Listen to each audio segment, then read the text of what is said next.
Okay, let's talk buoyancy force. We know what buoyancy force is. We know in swimming it holds us up, pushes us upwards.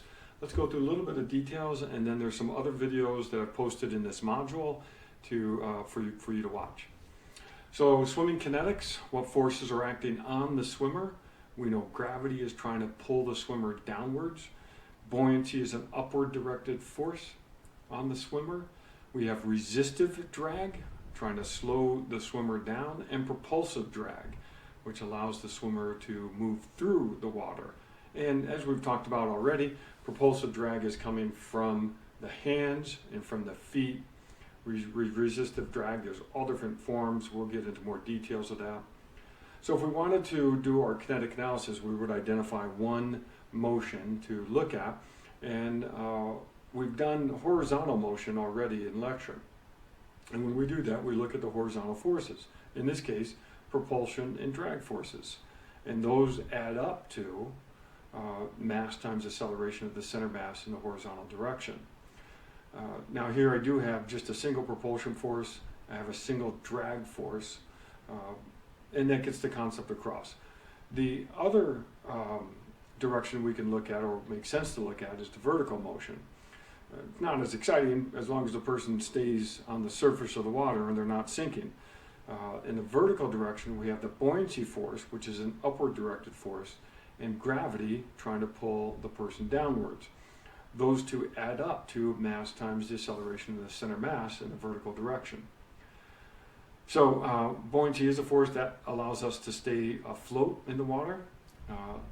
In this case, I've separated out horizontal motion and vertical motion, and I have buoyancy only in the vertical direction. However, what we know from previous discussion is when a swimmer wears a wetsuit, that may bring the swimmer's legs upward closer to the surface, which would reduce the frontal area of the swimmer and reduce the drag force. So buoyancy's force may ultimately show up in the horizontal motion. But for purposes of explaining buoyancy force, I've separated out to only look at the vertical direction. There's all different types of wetsuits that athletes will wear. This would be a full sleeve, full leg. This is a sleeveless, or Farmer John. This is a shorty, has no arms, and the legs are short as well. And then you even have some that have a combination of something like a Farmer John and then a neoprene top that goes on top of that. All different types of wetsuits to select from that triathletes are trying to decide which one works best for them. Oops. Okay, so water. Something we need to know about water is it's very dense. And we talk about moving through a fluid, in this case water. We have to know the density of the fluid. And density of fluid is going to change based upon what is in the water and what type of water it is, whether it's chlorinated, whether it's another way to desalination, or using some type of salt to cleanse the water. Salt water, density of the fluid can change, and that's an important factor in determining buoyancy force. The units of density are just kilograms per meter cubed. That's per volume, mass per unit volume. And water is about 800 times, 784 times more dense than air.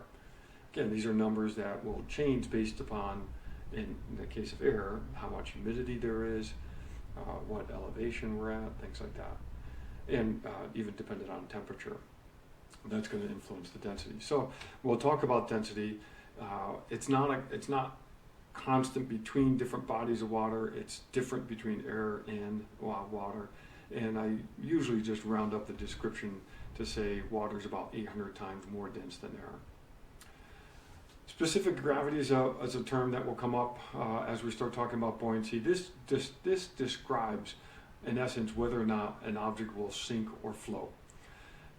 Specific gravity is the density of a material compared to the density of some standard. In this case, the standard is water, and water would be considered to have a density of 1 gram per centimeter cubed.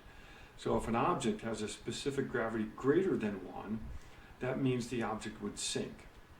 An object with a specific gravity of less than 1 would mean the object would float. So this is a way different objects, or in this case different fluids, will even settle on each other in terms of what their specific gravity is. And that specific gravity is just the density of a material compared to the density of water. Okay, so buoyancy force, I've said it's an upward directed force keeping the object afloat. It's equal in magnitude to the weight of the water displaced. Now, when you watch the other videos I've posted, I'll go through the math behind that. But in essence, if this person's floating, if we measure the amount of water displaced of all the material, all the body parts underwater, if we measure how much water that's displaced, we've calculated or measured the buoyancy force. Because the buoyancy force will be equal to the weight, in this case the weight of gravity pulling down on the person. If the person fully submerges, they would have a larger buoyancy force than the force of gravity, and then that buoyancy force would bring that person back up to the surface. And vice versa, if you submit if the person has a lower buoyancy force than the force of gravity, then gravity will win that tug of war and the person will sink. All right, so we want to understand that buoyancy force, and we really want to understand this statement right here. It's equal in magnitude to the weight of water displaced. We use this concept of weighing a person in the water versus weighing a person on land to calculate how dense the person is and ultimately to estimate the person's body composition. You do not need to know this equation. This is just the equation that is used to calculate body composition based upon how much the person weighs underwater and how much they weigh on land. And when we know those two things, and we know density of the fluid, then we can figure out a person's body composition. Interesting, this RV is just residual volume. That's just a different parameter. That's how much air is left in the lungs when you exhale. All right. You do not need to know this equation, but know the concept that weighing a person in the water compared to weighing a person on land, you can determine their density and ultimately their body composition. Now, what we've done in our lab is we've taken the different wetsuits that we've worked with, and we've actually measured the different buoyancy force that each wetsuit provides. And there's a video posted in this module to show how we did that. And in essence, for a full sleeve suit, for a men's suit, a small provided almost 35 newtons of buoyancy force. Right. So 35 newtons, how much is that? Well, a person will weigh 1,000 newtons. So the wetsuit by itself is not going to necessarily keep the person afloat. Of course, I said 1,000 newtons. That's 1,000 newtons on land. We'd have to figure out what the person weighs in the water, and then whether or not this buoyancy force is going to support the person to allow them to float.